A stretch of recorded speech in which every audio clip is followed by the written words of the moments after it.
It's sad to look at what represents total indifference and endless condemnation all at the same time. I am tired of walking and listening to these extraneous voices. The thoughts of other people bore me. When will they stop?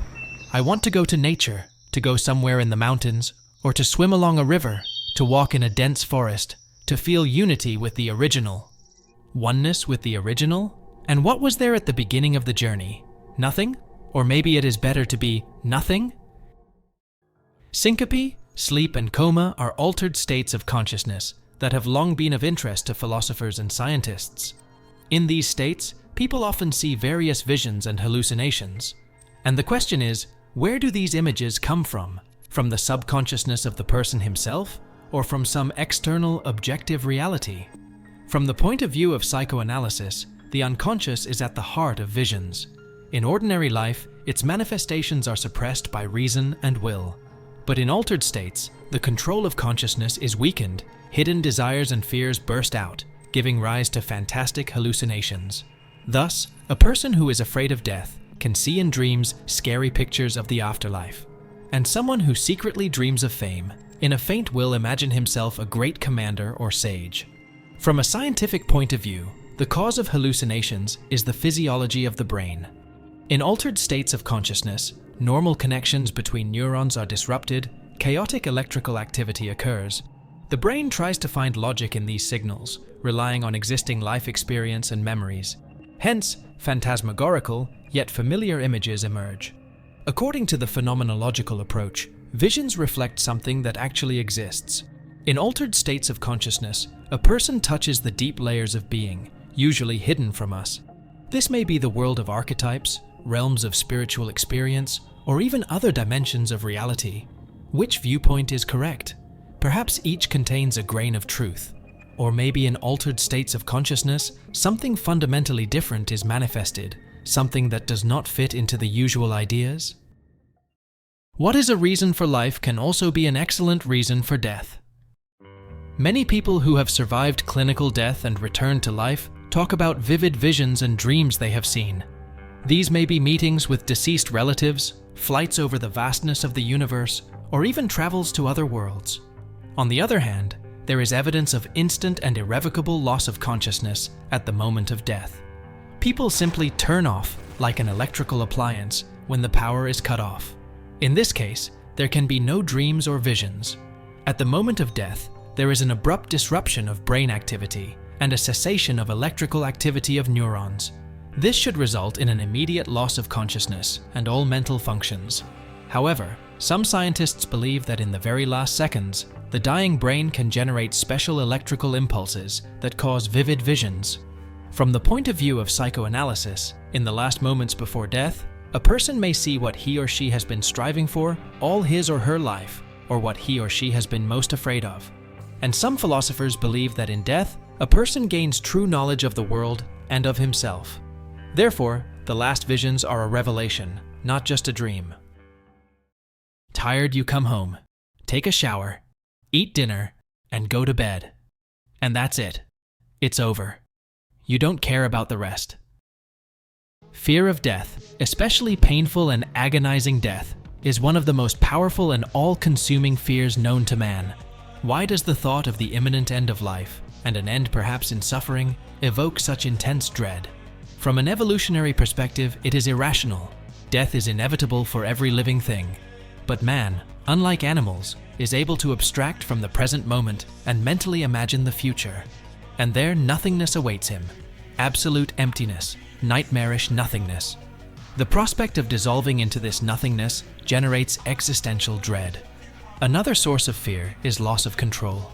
Death is complete helplessness and dependence on external forces. Man is deprived of power over his own destiny. Meanwhile, he used to think that he could control life. The illusion of control collapses in the face of death.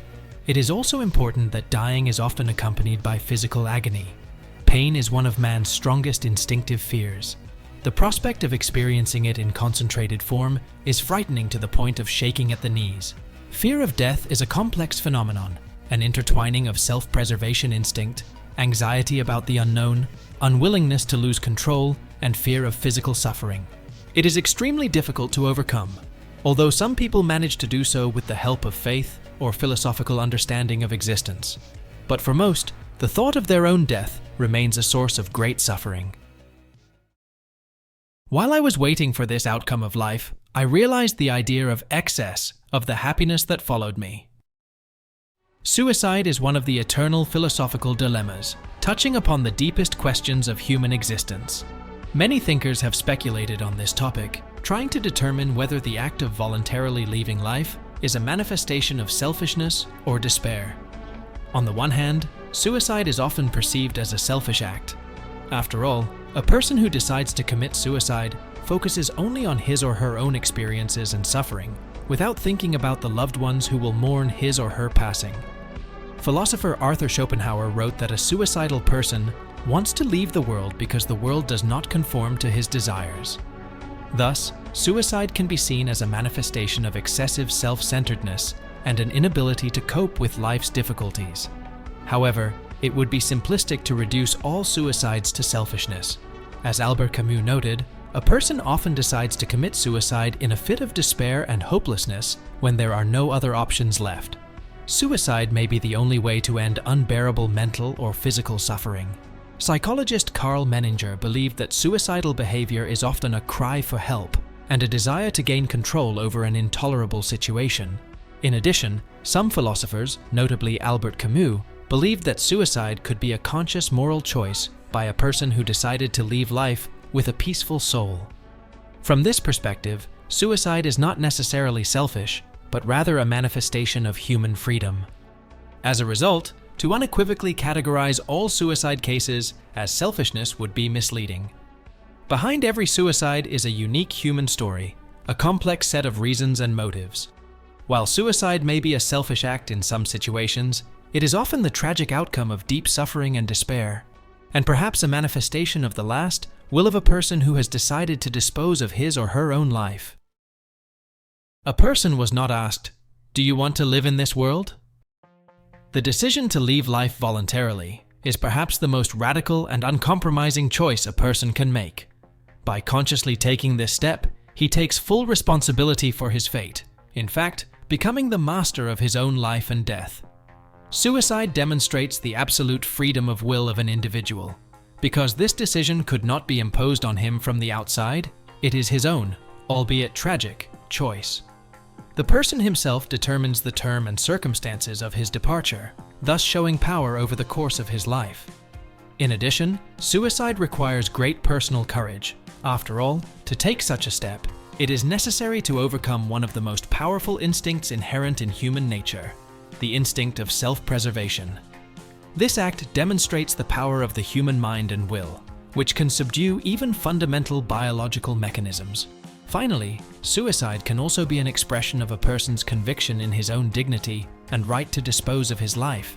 It is a kind of last and decisive act of a person defending the value and autonomy of his existence. Of course, the topic of suicide is incredibly complex and tragic. However, if we approach it from a philosophical point of view, we can recognize that voluntary departure from life in a certain sense is a manifestation of the will and power of man over his own destiny. My friend, I understand your weariness with the noise of the world around you. How often we seek peace in solitude, dreaming of the silence of nature. But do not be so quick to dismiss the voices of others. They contain the wisdom of the collective, the experience of humanity. Listen to them carefully, and you will hear not only the noise, but also the melody of life. Yes, go away for a while to a place of peace and quiet, but don't forget to come back to people later. After all, it is in communication that we find meaning and become part of the whole. Do not run away from the world. Accept it as it is. Strive for harmony with it, not loneliness. At the beginning of the path, there was not emptiness, but unity of all things. This is what we must strive for, not loneliness, but wholeness. Let us together create a world of love and compassion. Then the noise will subside, and we will hear the true music of life.